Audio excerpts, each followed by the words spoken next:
Now that we've covered rates, ratios, equivalent ratios, and ratio tables, as well as unit rates, I'm going to bring us into the world of proportions. Now, a proportion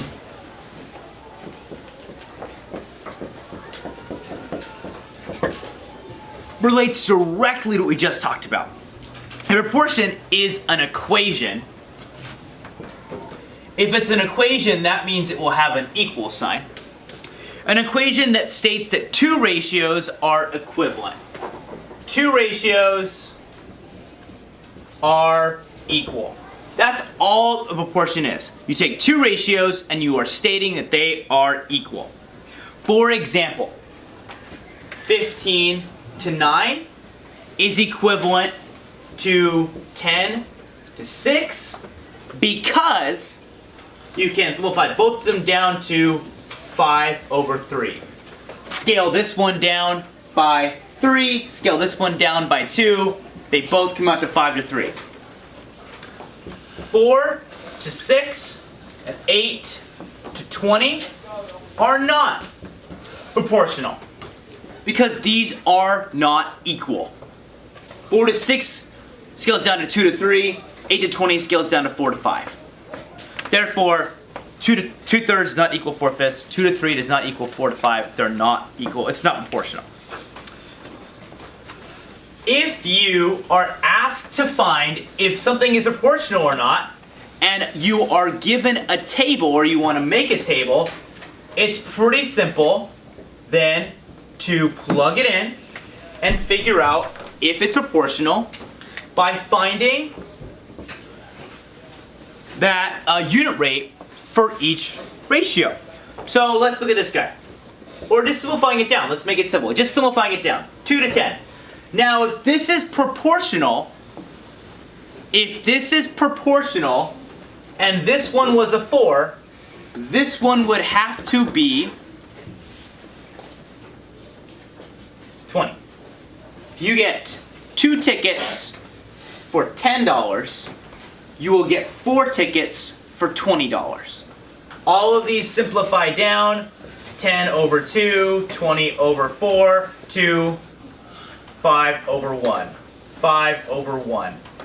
Every single time you simplify these down, it should be 5/1. So if I put y over x should be the same for every single one of these if they're proportional. If y over x is not the same when I simplify this all the way down, for each one of these, it is not proportional. Now, when you graph a proportional relationship, because now we have points.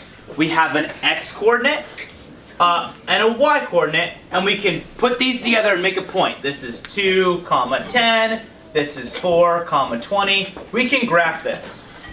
And when we graph a proportional relationship, there's a couple things that you need to know.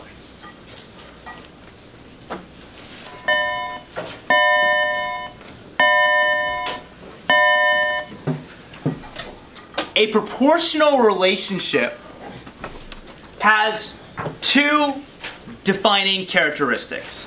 The first is a proportional relationship in a graph is a straight line. Second, it passes through 0, 0, or the origin. It must pass through the origin.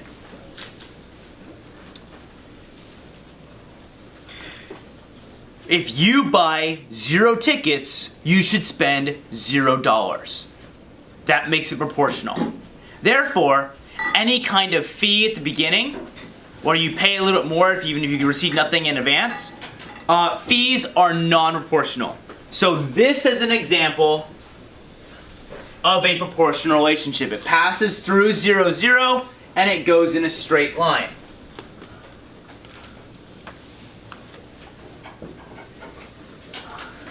This is not an example of a proportional relationship. Neither is this. Because even though it's a straight line, it doesn't pass through 0, 0. If you have 0 on your x, you still have a numeric amount on your y. But it needs to be 0, 0 in order for it to be proportional. Proportional relationships.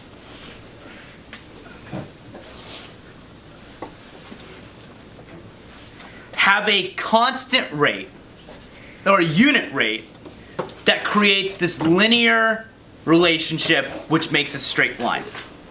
There's a constant rate that's always going up that makes a straight line. A linear relationship. It's the same unit rate that goes up every single time. Not all linear relationships, not all straight lines are proportional. I just said that. Not all straight lines are proportional. They have to go through 0, 0. Now, non-proportional relationships do not have a constant rate between two quantities. Let's make a table and see what that looks like. Let's go with how much you make over time. This is our x and this is our y. That helps us graph it. Okay? Here's a table. Just like I said, we work with these tables a lot. $18 in 1 hour, $32 in 2 hours, and $54 in 3 hours. If I were to put y over x and simplify, I would get 18 over 1, which simplifies down to 18. 32 over 2, which simplifies down to... I wrote, sorry, 36, excuse me. 36 over 2, which simplifies down to 18. And 54 over 3, which simplifies down to 18. So this is an example of a proportional relationship. Non-proportional relationships don't have this constant rate of 18 to 1. An example of that would be, let me erase this guy real quick and write a new one.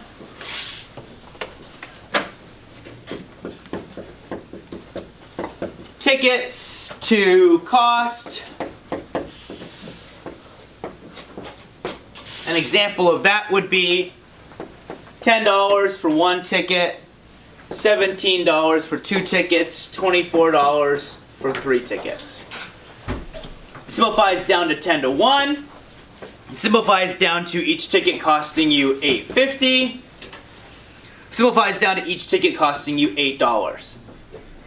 Y over x is not equivalent. Therefore, in each one, therefore it's not proportional. And that's the explanation that I'm looking for. I'm not just looking for you telling me it's a straight line, I'm looking for you to tell me why it's not proportional using y over x to support your claim. Okay. Non-proportional doesn't have a constant rate. Now, if they are proportional,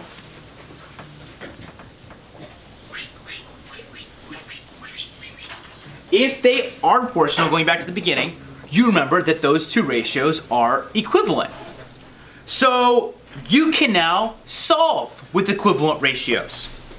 Let's say you have $30 in 10 hours.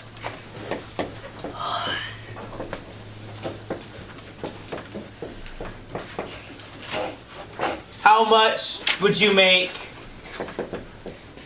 in 15 hours? Well, we know they're equivalent, so we can set them equal to each other. Here's our first ratio.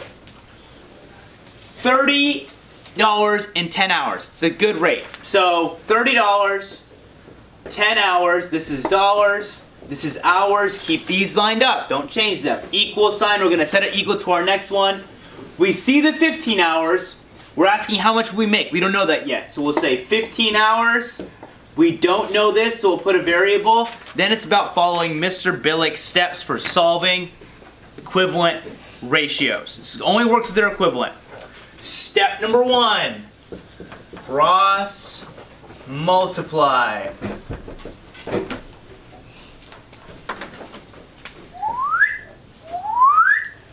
Multiply diagonally, please. 30 times 15, you're going to end up with 450. And 10 times x, you're going to end up with 10x. Put them on opposite sides of that equal sign. 10x equals 450. Brings me to my second step. My second step would be to divide to get x by itself. So if x is being multiplied by 10, you need to divide by 10 to get x by itself. So 10x equals 450. Divide both sides by 10, both sides by 10. X will equal 45. And then you can tell me in a full sentence, you will make $45 in 15 hours. I'm looking for you to set up your equation correctly and to show me your work along with your full sentence at the end in order to get correct credit. If I give you a word problem, I want you to answer it in the form of a sentence with everything set up correctly as well.